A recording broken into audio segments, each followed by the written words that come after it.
Yo, what is good, Jets Nation? The Jets just got shut out from the Miami Dolphins and lost this one 24-0, and the Jets fall to 0-6 on the season.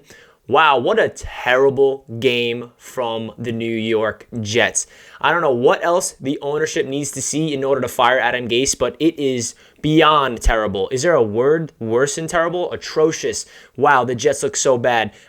Just bring you guys my reaction to the game. The game just got wrapped up. First, I want to say, for those of you guys that thought genuinely that Sam Darnold was the reason that the Jets were really bad in the first 4 games, and thought that Joe Flacco would change the element of these offense, Joe Flacco looks atrocious out there, like a really bad quarterback.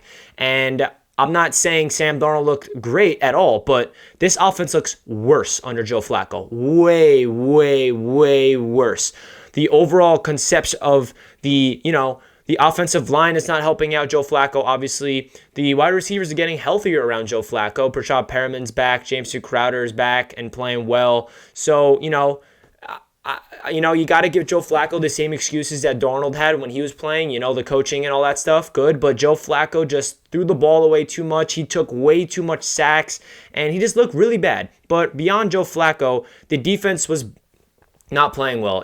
Before the game, we saw all this stuff about Greg Williams and Adam Gase had beef, and they were arguing because what happened was Greg Williams in an interview, he got asked, how does it feel that your defense is giving up 32 points per game? And he's like, yeah, it's sick to my stomach, it's terrible. But the one thing I will say, it's not only the defense, which is taking a little shot at Adam Gase, because the offense is doing terrible and it's putting them in bad situations. They're throwing pick sixes. And yes, that was Sam Darnold that threw those pick sixes. So the offense is not helping out. And Greg Williams said that, which probably wasn't the best thing to say, and Adam Gase was jawing at Greg Williams before the game, and that was pretty crazy. So for the Greg Williams defense, started off really bad, gave up touchdown after touchdown. I'm like, wow. But then the defense settled in, and they stopped the Dolphins. I feel like the defense did their job just in the standards of the Jets defense. Going into this game, the Jets defense is really terrible, and we're used to giving it up 30-plus points. The Jets defense did their job, but the offense could not do a thing. Frank Gore continues to get all the reps at running back. For Adam Gase to go out there in this week's press conference and say, this is the time LaMichael Pirine will get the volume reps. We can't rely on Frank Gore too much. He's 37 years old. Are you kidding me? I don't know the exact numbers, but Frank Gore had double-digit carries. LaMichael Pirine did not. Ty Johnson in his Jet debut actually looked really good. He was our third-string running back. He had I don't even know, what was it, a 40-yard rush, which was like the longest rushing attempt for a Jets running back in some time. And that gives me some hope, maybe in the future if Frank Gore does get benched or he's not getting reps at all, LaMichael Pirine and Ty Johnson will be our 2 starting running backs. But, it's just infuriating that Adam Gase does not let the rookie LaMichael Pirine get the ball. And when he does get the ball, he doesn't really have anywhere to go. So you got to give him the ball. So over time, holes will open and LaMichael Pirine will get more comfortable. So some positives I can think of from this game. Let's see. That Marcus May interception was beyond spectacular. The butt pick. Marcus May is a really good center fielder back there, holding down the backfield in at the safety position. That interception was insane. He turned his body, found the ball. It tipped. He caught it on his butt. He kept holding on, and then he dropped it, and then he caught it behind his back. That was a really acrobatic play. Undrafted rookie free agent Bryce Huff recorded his first sack of his career. He does look like definitely a big bright spot to this Jets defense for the future. Other than that, there's not too many positives. Jameson Crowder kept a streak of 7+ receptions. He did not hit 100 yards, so that streak is over. But Jameson Crowder still is making plays. Brashad Perriman in his return, he had one play. It was like the second play of the game where it was a deep a go route, and he kind of ran the route wrong. It was a really underthrown ball from Joe Flacco, but he easily could have undercut it and got the ball.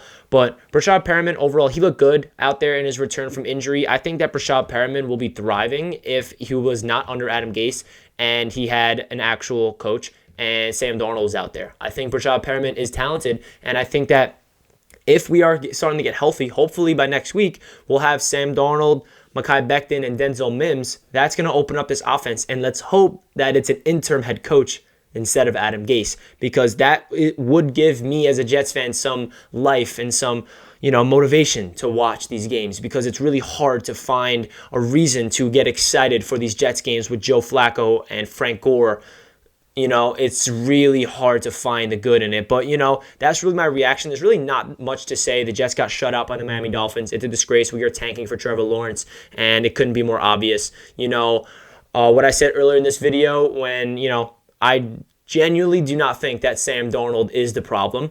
I'm not saying that he is a guy that is going to take this team to the promised land, and I'm not saying that if the Jets do land the first pick, they shouldn't draft Trevor Lawrence, because that is definitely in the conversation. But I genuinely just do not believe that Sam Darnold was the reason that this Jets team looked bad in the beginning of the year. How can you watch this game and think that? You know what I mean? It's the coaching. It's not just Sam. It's the system around him. It's the O-line. It's everything. Joe Flacco, a seasoned veteran who is a Super Bowl MVP, who is like 21st all-time in passing yards, looks worse than Darnold in this system. So that tells you right there that it is not on Sam Darnold. And I'm not saying that the Jets should, with the whole Sam Darnold, Trevor Lawrence situation, I'm just going to brief on that really quick. Like I mentioned, like literally a couple seconds ago, if the Jets do land the first pick, Trevor Lawrence should definitely be there, and the Jets should definitely consider drafting him. That is, Trevor Lawrence is generational talent. You don't pass on that. But if Sam Darnold comes back healthy, and we have to see how he plays at the end of the year, when Denzel Mims comes back and Mekhi Becton is healthy and all these guys around him, we should see how Sam Darnold's playing at the end of the year. That's when we evaluate if he is our franchise guy. Me personally, I'm not giving up on Sam Darnold just yet.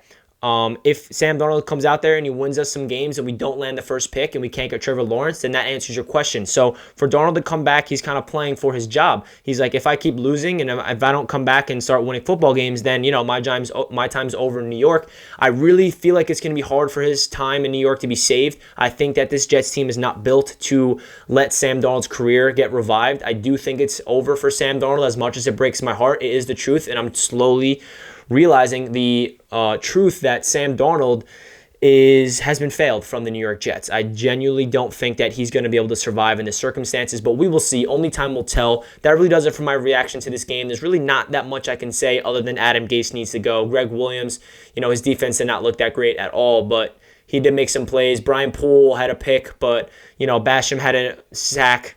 Nothing really too exciting. Adam Gase continues to show that he is the worst head coach in the history of football. So yeah, that does it for my reaction review. Leave a comment down below what you guys thought of this, and hit that subscribe button for more Jets content.